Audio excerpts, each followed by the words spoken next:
My name is Allison Landsberg, and I'm the director of the CHR, the Center for Humanities Research at George Mason University.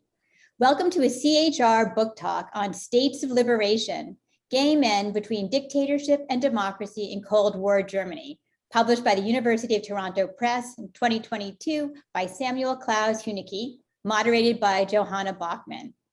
I want to begin acknowledging that at the place George Mason University occupies, we give greetings and thanksgivings to these Potomac River life sources, to the Dogue ancestors who Virginia annihilated in violent campaigns while ripping their lands apart with a brutal system of African enslavement, to the recognized Virginia tribes who have lovingly stewarded these lands for millennia, including the Rappahannock, Pamunkey, Upper Mattaponi, Chickahominy, Eastern Chickahominy, Nansemond, Monacan, Mattaponi, Petawomack, and Nottoway, past, present, and future, and to the Piscataway tribes who have lived on both sides of the river from time immemorial. If this is your first event at Mason Center for Humanities Research, we're thrilled to have you here. If you'd like to learn more about what we do, please check out our website and calendar at chr.gmu.edu. Part of the mission of the CHR is to increase the visibility of the humanities research of the humanities research of our faculty, and we see no better way to do that than to sponsor book launch events for recently published monographs. But instead of the traditional book talk, we're aiming for a more lively conversational format. The author speaks briefly about the book, and then an interlocutor, usually from a different disciplinary background, engages in discussion with the author, after which we open the floor for a Q&A with the audience. Please note that the chat will be off, so please use the Q&A function to type in your questions. Let me start by introducing Professors Huneke and Bockman. Samuel Clowes Huneke is a historian of modern Europe with a focus on the social and political history of the 19th and 20th century Germany. He's broadly interested in how everyday life intersects with and shapes the relationships between citizens and states. His research foci include the history of gender and sexuality, legal history, and the history of democracy. His first fabulous and groundbreaking book, States of Liberation, Gay Men Between Dictatorship and Democracy in Cold War Germany, was just published this year. I've had the pleasure of engaging deeply with this project as I participated in a manuscript workshop in May of 2020. The large and international nature of this audience today speaks to the reach and significance of Professor Huneke's research. Professor Huneke's interlocutor today will be Professor Johanna Bockman, who works in globalization studies, economic sociology, urban studies, and East European studies. Her first book, Markets in the Name of Socialism, The Left-Wing Origins of Neoliberalism, was published by Stanford University Press in 2011.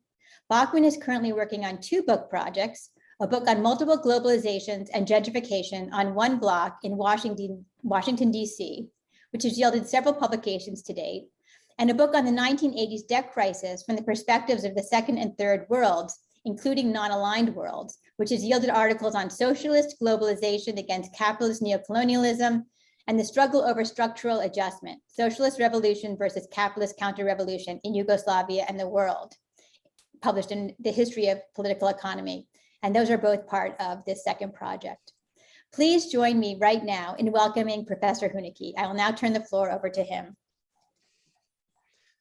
Thank you so much, Allison. And I first want to start off by thanking all of you in the audience for taking time out of your day to come in here, me have this conversation with Johanna. I'm really looking forward to it. And I'd like to thank the Center for Humanities Research, and especially Allison Landsberg and Catherine Olian for organizing this amazing event and for offering so many remarkable opportunities for humanists at George Mason. So I'm just going to say a few words about the book. The filter means you can't see it, but there it is. So this is obviously my first book, as Allison just said, and it came out of research that originated in my dissertation at Stanford University. This is based on research at 10 different archives in both the US and in Germany, as well as over 20 interviews I did with individuals who lived through the Cold War period in East and West Germany. So it's a book about gay men and lesbian women, but primarily focused on gay men in both East and West Germany from the end of World War II up through the end of the Cold War. So roughly 1945 until the fall of the Berlin Wall in 1989. And it really originated back in 2015 when I started this research with a sort of big question, a big sort of paradox or problem that I was confronted with. As many of you probably know, in the Nazi era, which stretched from 1933 until 1945, gay men and other queer populations were brutally persecuted. Um, Over 50,000 gay men were convicted under anti-homosexuality laws in that period, and somewhere between 5,000 and 15,000 of those went to concentration camps where they bore the pink triangle, which today is now a symbol of gay liberation. Today, of course, Germany and in particular Berlin are seen as meccas, as Xanadus for queer people around the world. And this is only a matter of decades later. And so, what I really wanted to answer, the question I started out with, is how does a country go from being one of the most homophobic places on earth to only a few decades later being one of the most welcoming places for sexual minorities? To answer that question, as I said, I went to numerous archives in both the US and Europe. I talked to people who had lived through this period. And in so doing, I wound up with this book that compares and contrasts and weaves together the histories of gay men in East Germany as well as in West Germany, seeking both to show how these two very different countries pursued very different policies and politics when it came to queerness, but also showing how the two intertwined and ultimately led to Germany as it exists today. While I was conducting the research, there was a lot that I found that really surprised me, and I know that Johanna and I are going to get into that today. But as a result of those sort of surprises, that really shaped the book's arguments and what I hope that readers will get from it when they read it.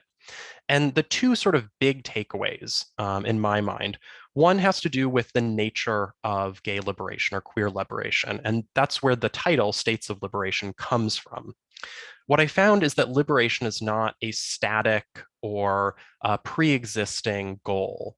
It's not something that can be achieved per se. It's rather something towards which activist groups are always striving. And so, in particular, I found that in East Germany and West Germany, activists couched their demands in very different ways. They oftentimes had different demands. They oftentimes portrayed themselves in different ways vis-a-vis the two very different states that they were fighting against as well as negotiating with. And so liberation at the end of the day, even in our own world, isn't some predetermined goal that can be sort of imposed from outside, but rather is an ever-changing project. The other related sort of takeaway that I have from the book has to do with a Cold War dichotomy that I think really still stays with us. And I know we'll be talking more about this today. It's still very common to think of the world as divided into the good West and the sort of evil or lesser rest.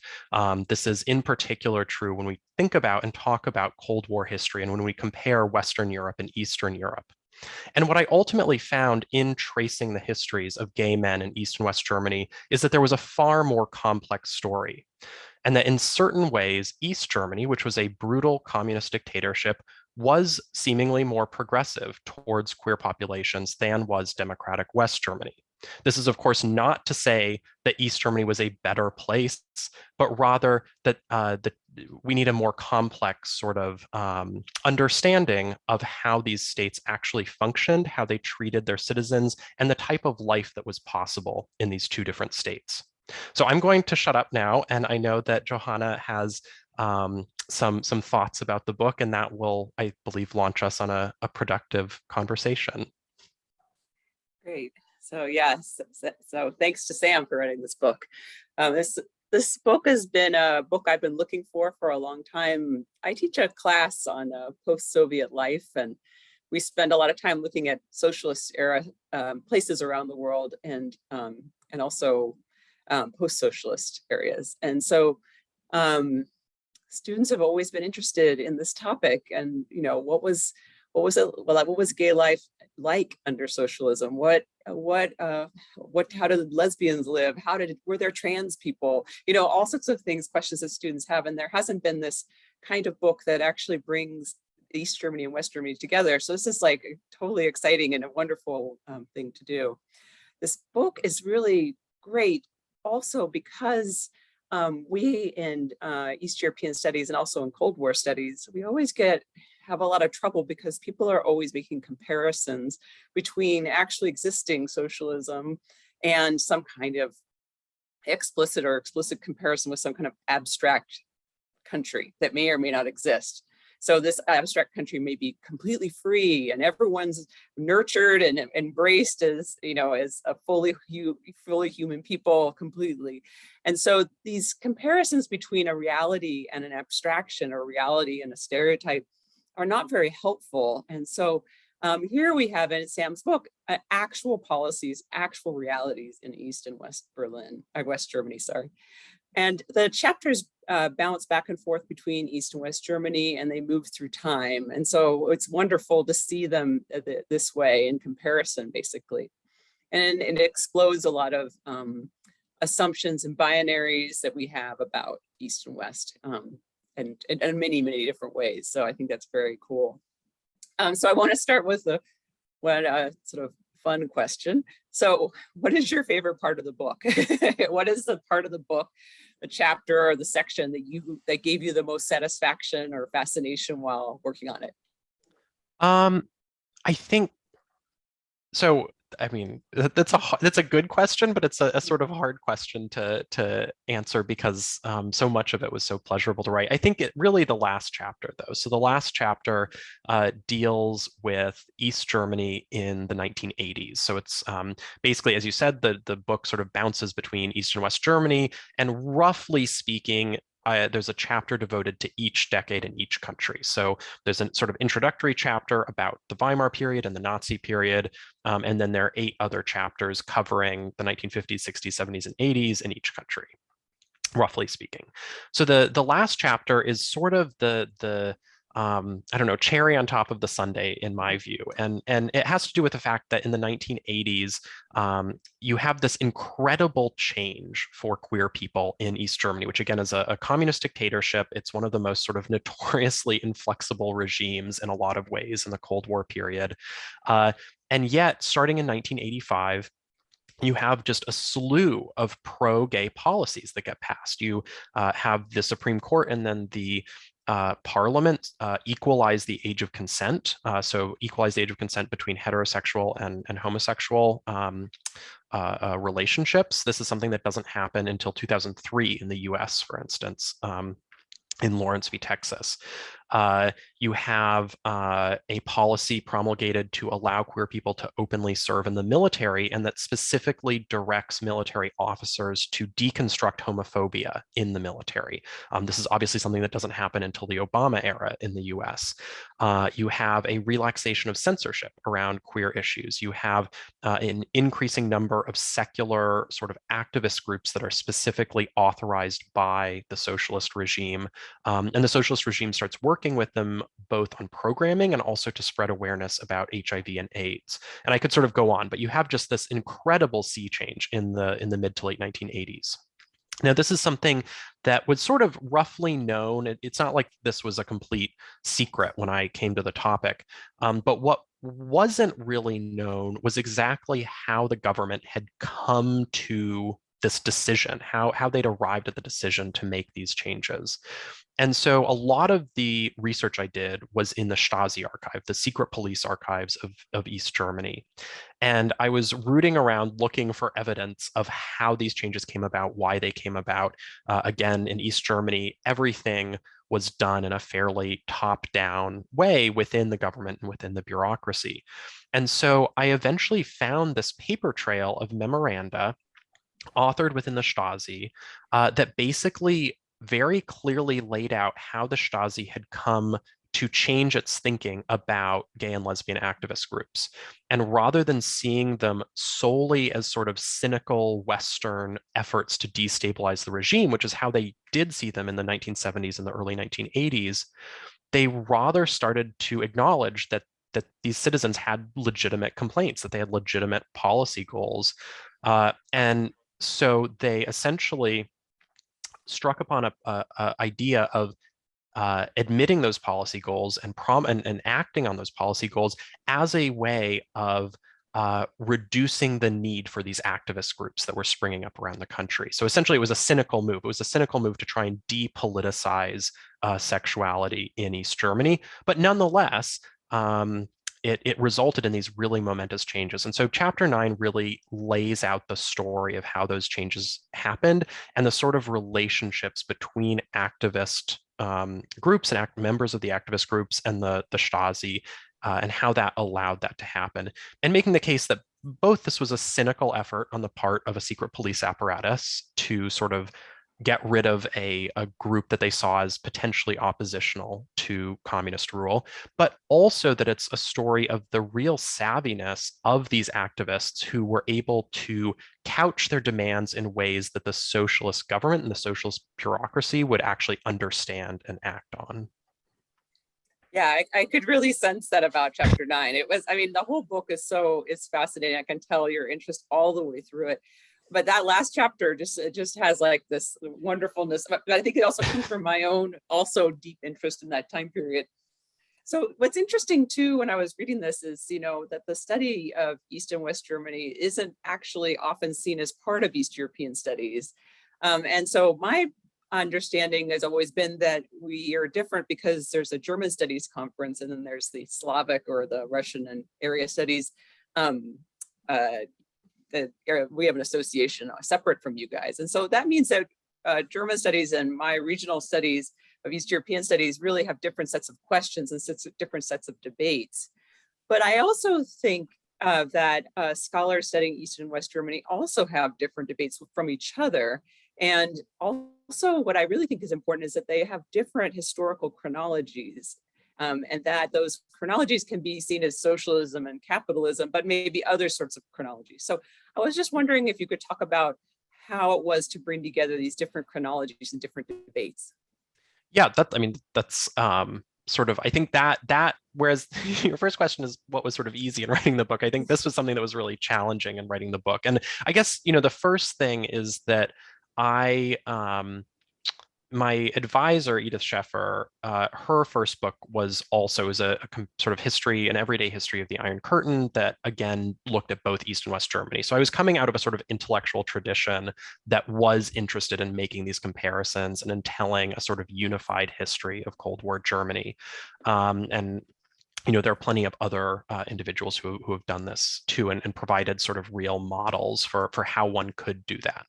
I guess in terms of chronologies or just sort of intellectual questions, I think in East Germany, I found in East German historiography, there's a very real, I think, sort of urgency and set of intellectual debates that have informed East German historiography and scholarship on East Germany. And these revolve around these sort of Cold War issues, right? Around questions like, was East Germany totalitarian? To what degree? What sort of a regime was East Germany?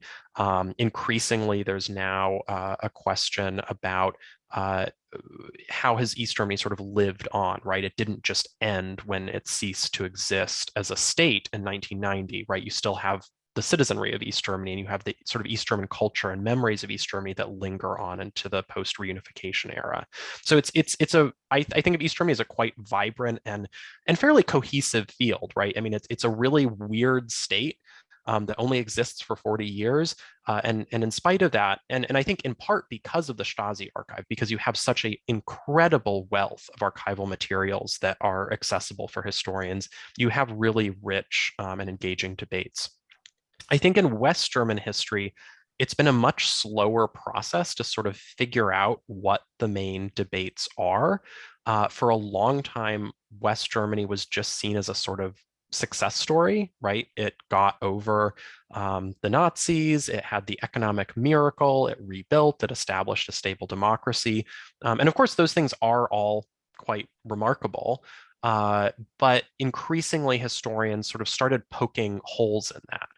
So a lot of the historiography that I was reading, a lot of the scholarship I was reading when I started writing this book was much more in a sort of critical vein. It didn't necessarily offer a comprehensive view of or a narrative of the Federal Republic, but was much more sort of trying to poke holes in this success narrative.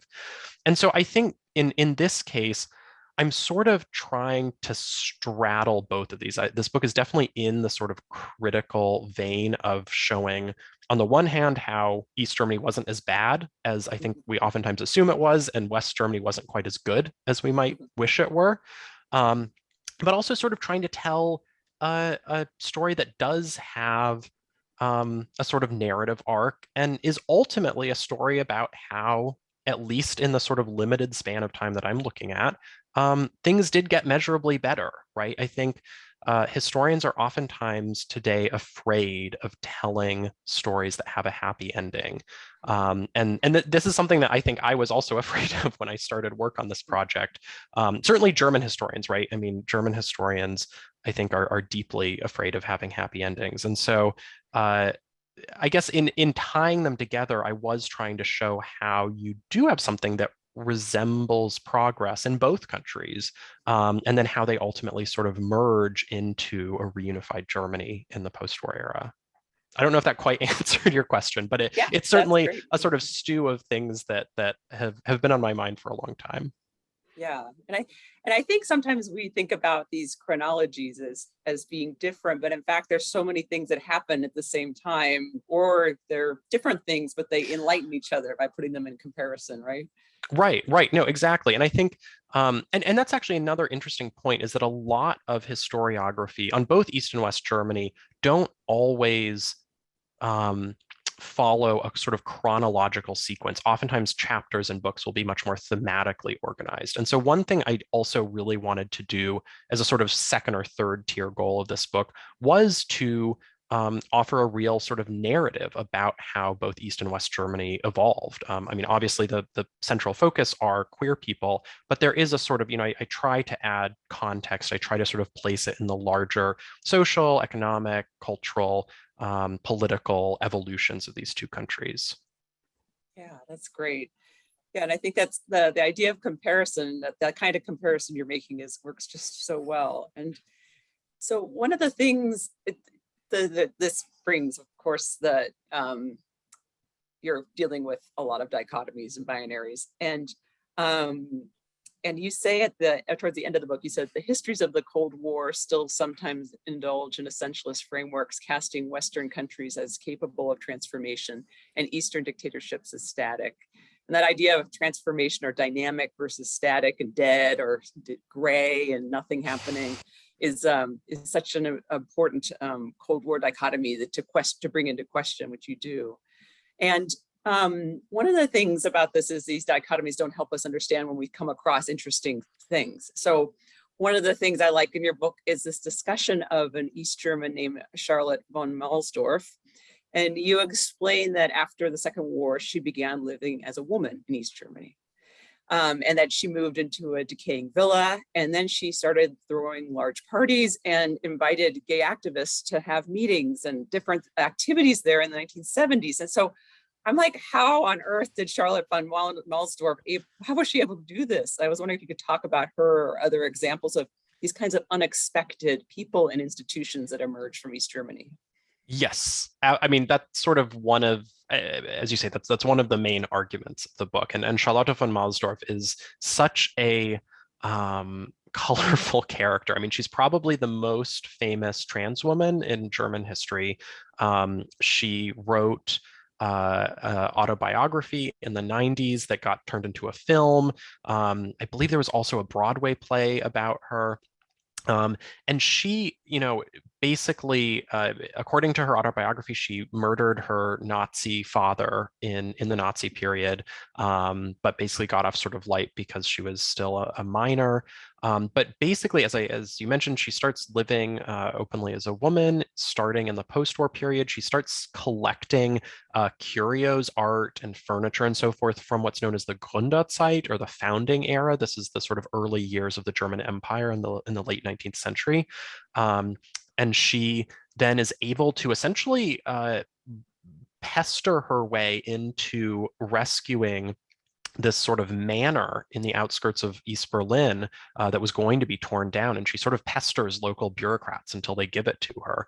And then she, over time sort of renovates it and turns it into this museum that still exists today. And while she was doing that, and while she would go out and sort of rescue, unwanted artifacts and so on, she rescues an entire bar from a section of East Berlin that was slated to be torn down and sort of rebuilt for housing. And this was a bar that had been a queer bar going back to before the Weimar era. And so, you know, she I don't know, it's hard to draw sort of conclusions about life under socialism because she's such a unique figure. But as you mentioned, she in the 1970s gives, you know, this basement space which is where this bar is that she's rescued. She lends it out to the HIB, the Homosexual Interest Group of Berlin, which is the first sort of gay and lesbian activist group in East Germany. And they meet there for several years and they have parties and cabarets and, you know, they write petitions to the government for sort of greater acceptance. And so, I mean, Charlotte von Mausdorff is, I think, a prime example, and the activism around her of the degree to which we can't make assumptions about what life must have been like under real existing socialism, right? You actually did have, I think, greater personal agency, greater social opportunity, greater sort of cultural diversity than maybe it looks like from the outside or at first glance. Similarly, one of the other really fun chapters to write was about gay spies in Cold War Berlin, and basically this was a completely almost accidental chapter. It's something that I kept finding examples of espionage in the archives, and I thought, well, this is really weird, and I need to sort of figure out what this means.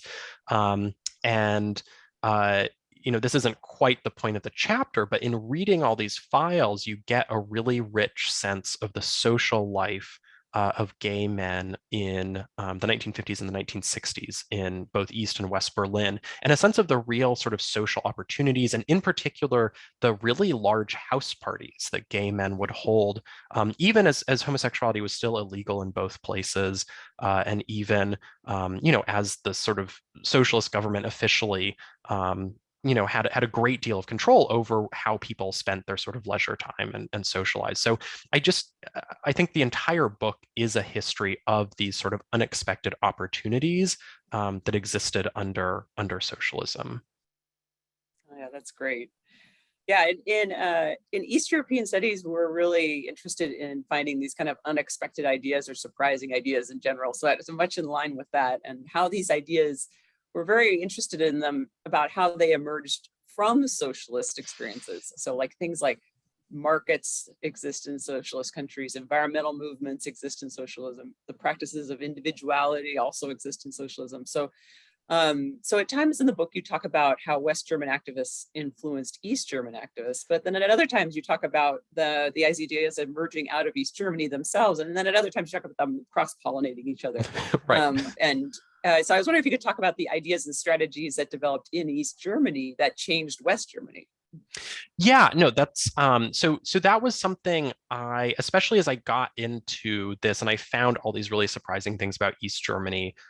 It's the sort of pollination going west to east is very clear. A lot of the activist movements, for instance, in East Germany were very clearly inspired by what was going on in West Germany. At the same time, though, by the 1980s, you have a sort of sense of disappointment among queer people in West Germany. And as I argue, I think it's a somewhat undeserved sense of disappointment. And it sort of has a lot more to do with sort of self-understandings and self-representations than it actually being an accurate description of what happened in the 70s and 80s. But nonetheless, that sort of sense of disappointment existed. And at the same time, this is when in East Germany, they're starting to make all of these really remarkable and sort of progressive changes. And so what I found is that in the sort of gay magazines of West Germany, they started looking more explicitly at what was going on in the East and started telling sort of more progressive stories about what was going on there. So they were quite fascinated at you know the fact that the age of consent was being revised, that there were these publications, that you have sort of the first feature film about queerness coming out, which is it's commissioned by the government, and it actually ironically comes out on November 9th of 1989, which is the night that the wall falls. So West Germans start paying attention to this, and you know, they start going over to East Germany in greater numbers, sort of for vacations or whatever.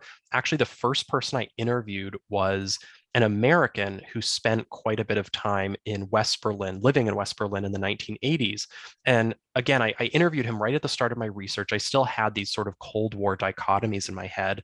And I was expecting that he would tell me about how great West Berlin was in the 80s. And instead, he told me about how great East Berlin was in the 80s and how he would cross the border at least once a week. He had tons of friends over there. He didn't really like the sort of more commercialized West Berlin subculture. And so and that was one of the things that sort of set me on the set of questions that wound up informing this book.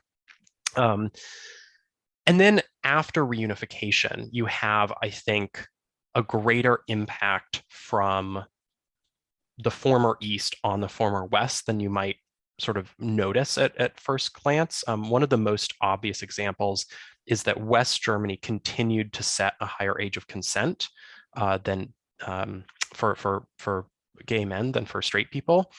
And that law is finally repealed in 1994, 4 years after reunification. And it's explicitly because of the more progressive lawmaking in East Germany that it's done. And I think there are other sort of more sort of submerged examples that you could look at.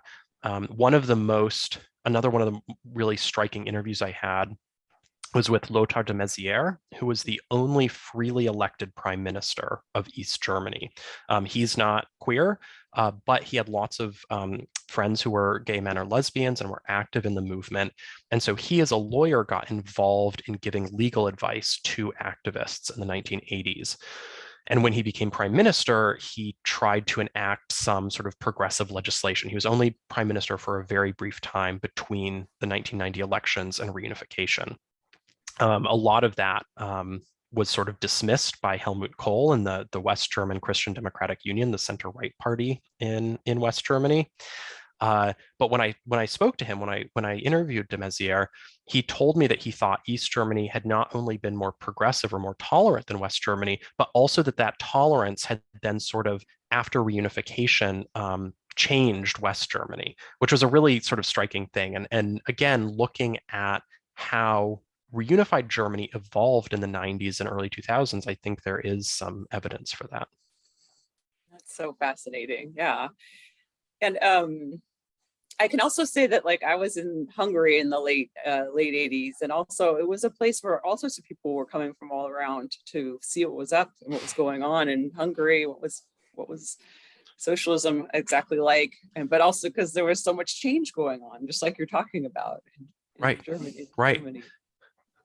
So in the humanities, we talk a lot about the problems of linear history, and this is a great case of questioning linear history. And so in the U.S. case, people talk about criticize notions of progress, that the U.S. has become more free and more open over time in this kind of progressive linear way. And can you talk about your views on linear history in your book?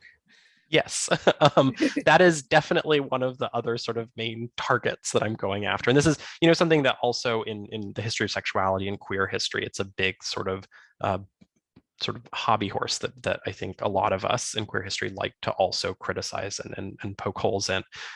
So I guess I very much wanted to disrupt the notion of sort of linear time, as I think you're getting at, or as you've suggested. I wanted to show how change that we consider to be progressive, it isn't it's not a given that it's going to happen. It takes work, that it can always things can move backwards. And also, one of the things I wanted to point out is that sometimes another point I wanted to make about liberation is that it's something that takes place on multiple planes. It's something that it has a medical facet, that has a political facet, that has a cultural facet, and it has all these facets to it.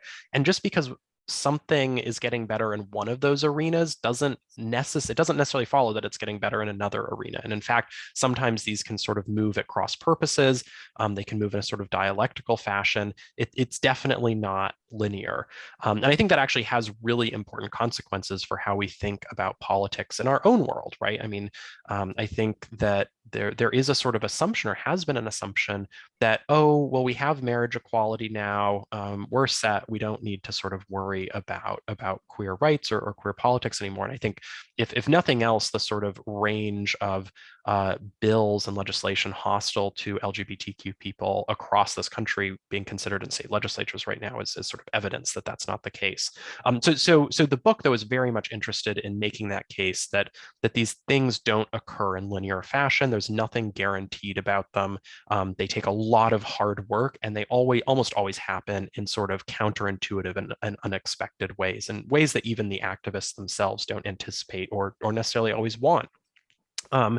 At the same time, I also think there is a danger in critiquing progress or critiquing linear time, that and this is much more so, I think, in queer theory, that it can turn into this, that it becomes a denial of any form of progress whatsoever, and an inability to acknowledge that things, in fact, have gotten better.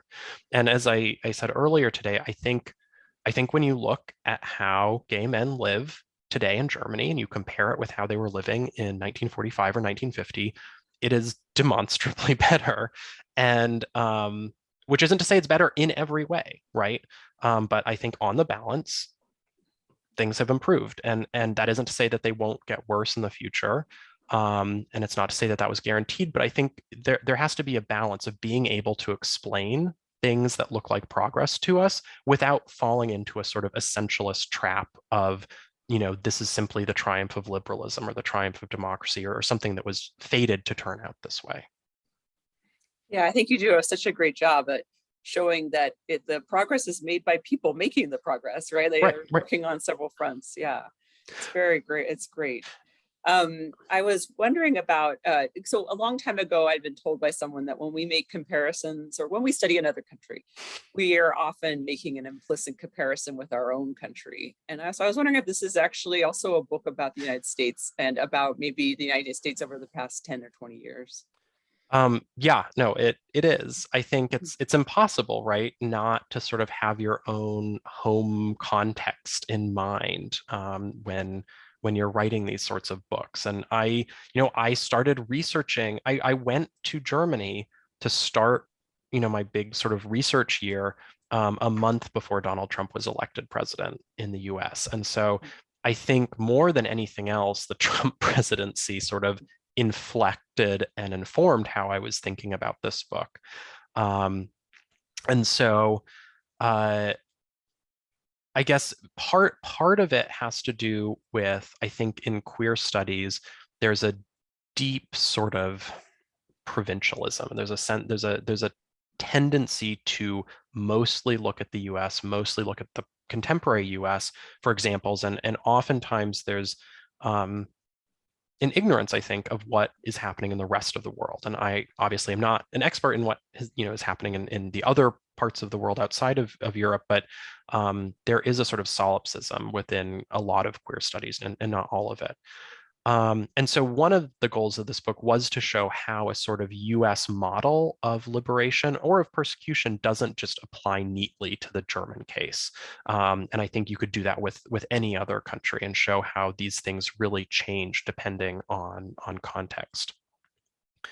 The other thing that I really was interested in sort of questioning, and I don't think I have a clear-cut answer, but I think the stability and the how we think about democracy and dictatorship, I think, has really been challenged and shaken over the last 5 or 6 years in this country. And I guess what I wanted this book to do was to participate in that sort of questioning, and to sort of make the case that the difference between democracy and dictatorship is not as clear cut as we might wish it were. That in this case, the distinction between East and West Germany and how they treated queer people is not as clear cut as we might wish it were. Obviously, it's a very comforting story to be able to tell ourselves that democracies are sort of uniformly better, and that there's a clear distinction.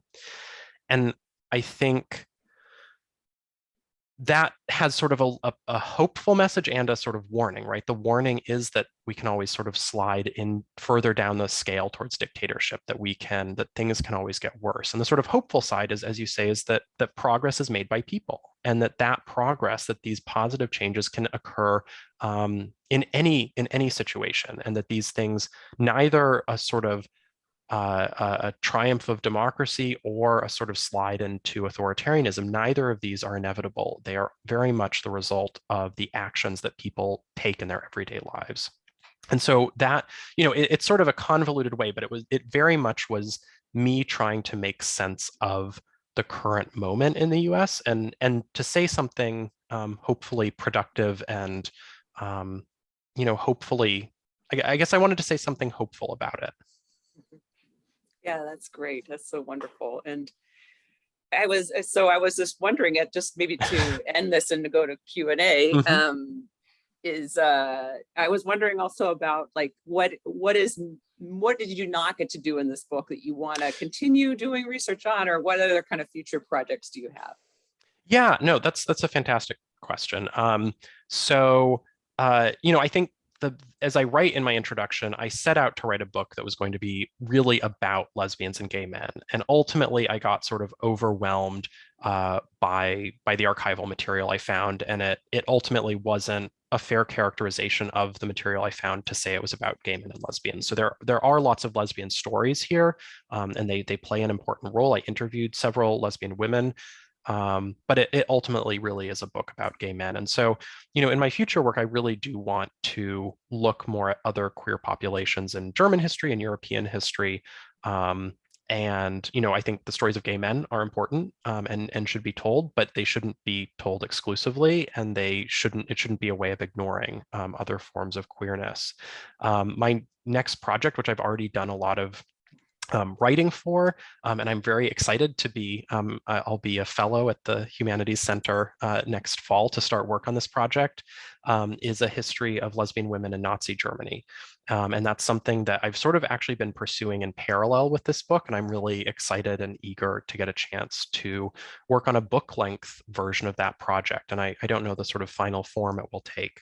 I guess one other thought is that, sort of based on this conversation, Charlotte von Mahlsdorf is such a remarkable individual. And when I started doing this research, I just sort of had the blithe assumption that people must have written a lot about her because she's so well known.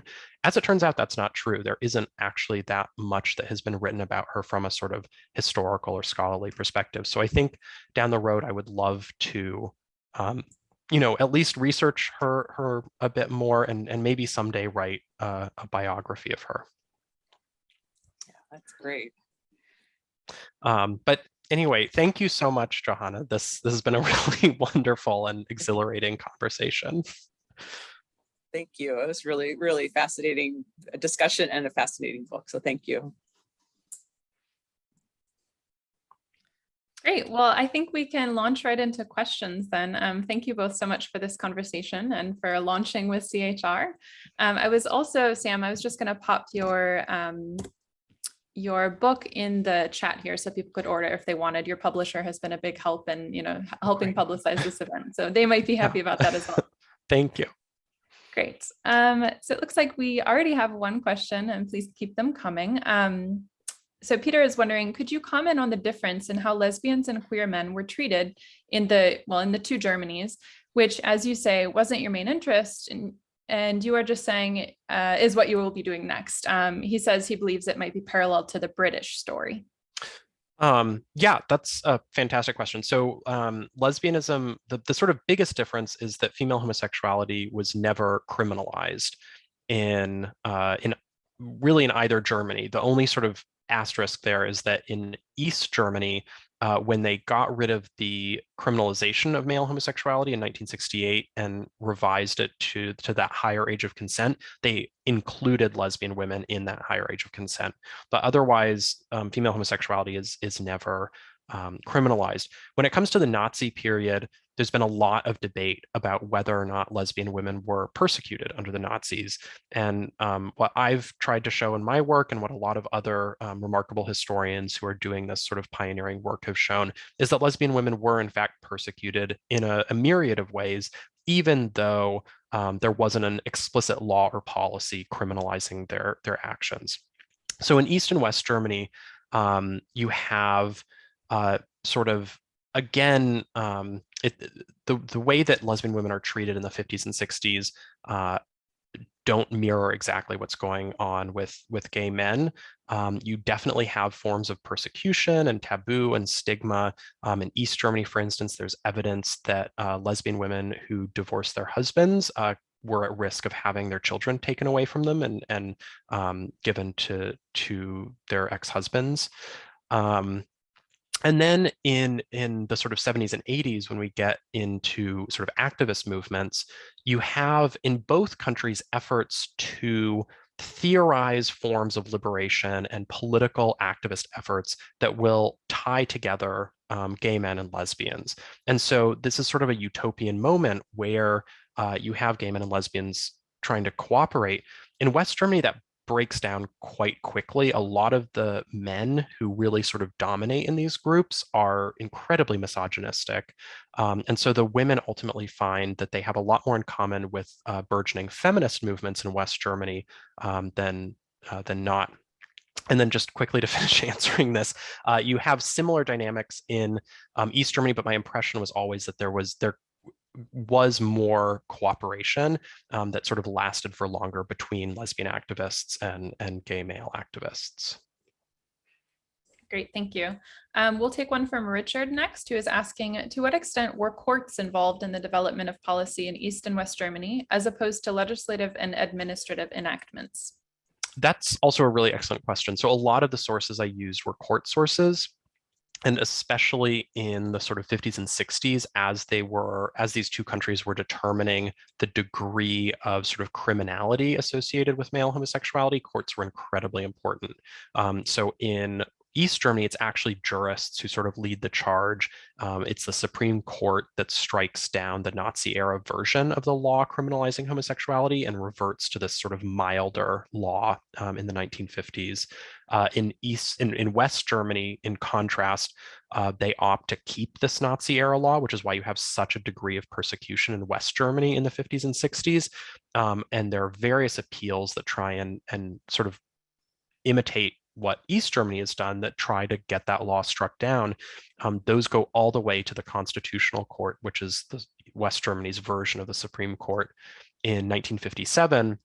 And it basically rejects these appeals out of hand. It writes an incredibly long opinion detailing why it is perfectly appropriate to continue criminalizing male homosexuality using a Nazi-era statute. So courts are incredibly important, as well as, of course, legislatures and politicians.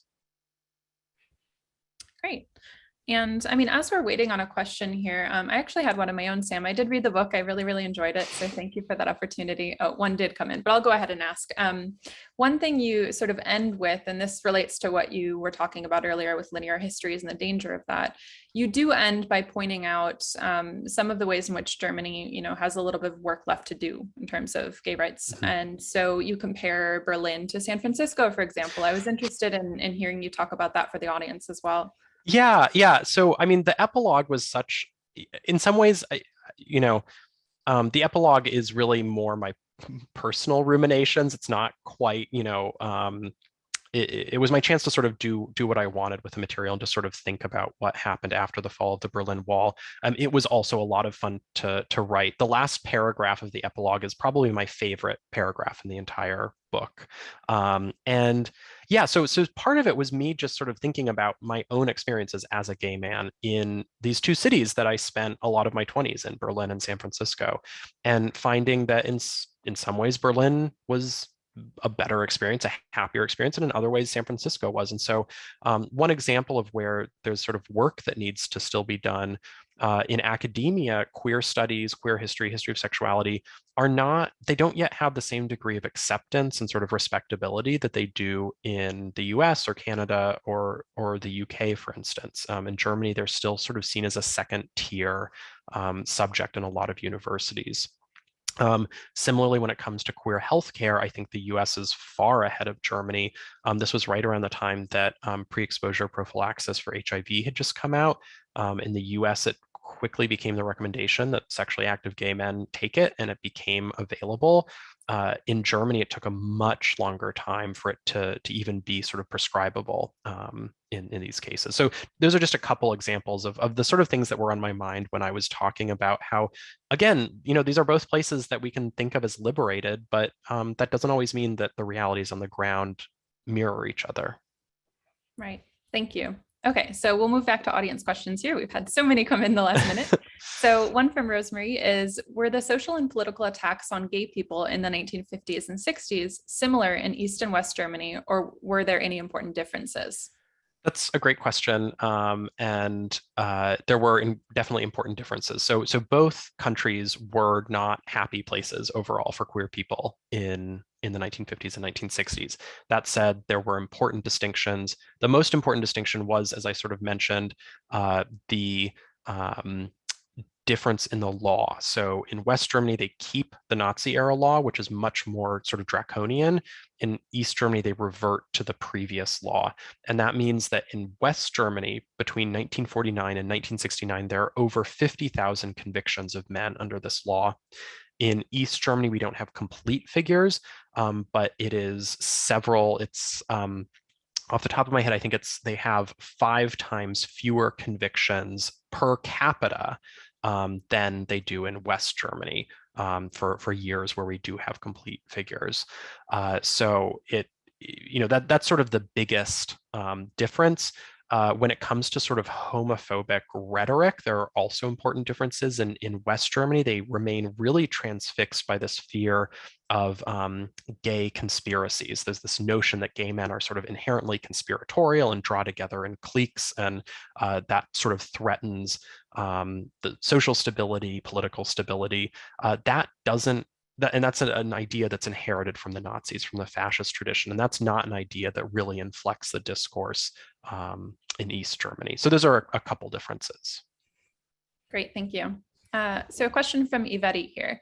Speaking of disruptions in linear history, how has the rise of right-wing politics affected receptions of LGBTQ equality? Is there a difference in regional acceptance of right-wing politics on this question? That's also a really fantastic question. And it's something that I've been intrigued by for a long time. This isn't sort of enough to be a coherent research program or research question, but I've always been intrigued, as I think is obvious in this book, by queer politics that doesn't match up with what we think queer politics should be, specifically we in the US. And so I think if you look at the rise of the radical right in Europe, you have a real sort of variation. You have some countries like in Poland and in Hungary where the rise of the radical right has been intimately tied to homophobia and transphobia and attacks on, what's called like gender ideology. At the same time, you have other radical right groups like the AfD in Germany, like the National Front in France, that they've rebranded recently, but Le Pen's party, and that don't necessarily advocate or accept the full gamut of rights for gay and lesbian people, but try to, at the very least, paint themselves as sort of defenders of rights for gay men and lesbians. And oftentimes they do that specifically as a way of what's known as pink washing their xenophobia and their Islamophobia, right? So they say, as Trump did actually in 2016, essentially, we are Islamophobic. We won't let Muslims in. Muslims are homophobic, and therefore, by virtue of our xenophobia, we are protecting queer people. And this is known as pink washing. So you do have a real sort of divergence in terms of how the far right has grappled with or dealt with LGBT rights. We've got time for just a couple more here, I think. So I'll take one from Louisa, who's writing, when writing about the Soviet Union and its satellite states, historians often assume that people living in these states have an inner liberal subject, unquote. You two have spoken about gay activists couching their demands in terms to which East Germany's socialist regime might be receptive. Do you have any sense to what extent gay activists were simply accommodating the socialist regime as opposed to actually thinking in the socialist terms they used? This is something I really struggled with when I was writing the book because, yeah, I think that's right. We always assume, oh, well, these people must be just like us. They want the same things as us. And obviously, one of the goals of this book is to show that that's not true. Certainly, I got the sense from the archival records that some of these activists in East Germany were, in fact, committed socialists. That they believed they might, have been cynical about the socialist government, but they very much believed in the broader sort of project of socialism or of real existing socialism. And so I interviewed some of these people, and of course today they don't say that, but of course they're now talking about these events decades later, and their own inner sort of personal subjectivities have evolved over time. So it's hard to know, and so I don't really come down on one side or the other in the book on that question because I ultimately felt like it was to some extent unknowable. But I guess my own personal belief is that some of these people did in fact buy into the sort of project of socialism, and that it wasn't just a cynical or strategic attempt to couch the ideas of sort of gay liberation in socialist terms, but rather a genuine effort to combine a type of politics that had come out of the sort of commercial West with the values of socialism. Great, thank you. So maybe a final question then from Craig here, who's written that he's really looking forward to reading your book. He's familiar with some of the links that existed between West German gay men and other Western European countries, whether ideas, travel, activist models, etc. Did you come across many examples of how East German gay men interacted with individuals or movements from other Eastern European countries and beyond? That's also a fantastic question. Certainly there are contacts, and certainly in particular Prague and Budapest at this time in the 70s and 80s are seen as particularly accepting places for gay men and lesbians.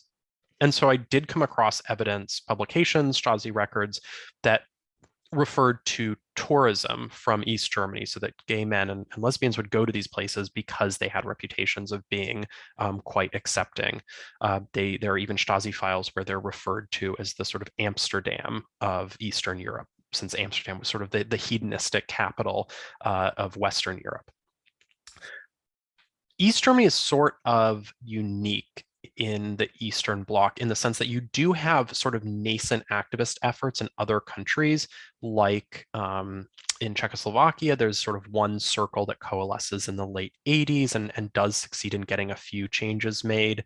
In Poland, there are some activist efforts, although those are sort of snuffed out in 1985 by the Polish secret police in what's known as Operation Hyacinth. So I didn't come across any actual activist contacts between East Germans and any of these sort of nascent groups in other parts of the Eastern Bloc. That, of course, isn't to say that they didn't exist, but I didn't find any evidence of them. Great. Well, thank you for answering the audience questions. We're coming up right on the hour here, so I'm going to hand it back over to Allison for some final words. Great. Thank you. Well, I want to thank everybody. I want to thank you, Johanna, for a really thoughtful and engaged line of questioning and conversation with Sam. And I want to thank our audience for your high level of engagement and your excellent questions. And most of all, I'd like to thank Sam for writing such a groundbreaking and important book and for sharing your thoughts about it with us today. Thank you all for coming, and thank you so much for Sam for being willing to let us promote your book. Thank you so much. I thank you to everyone.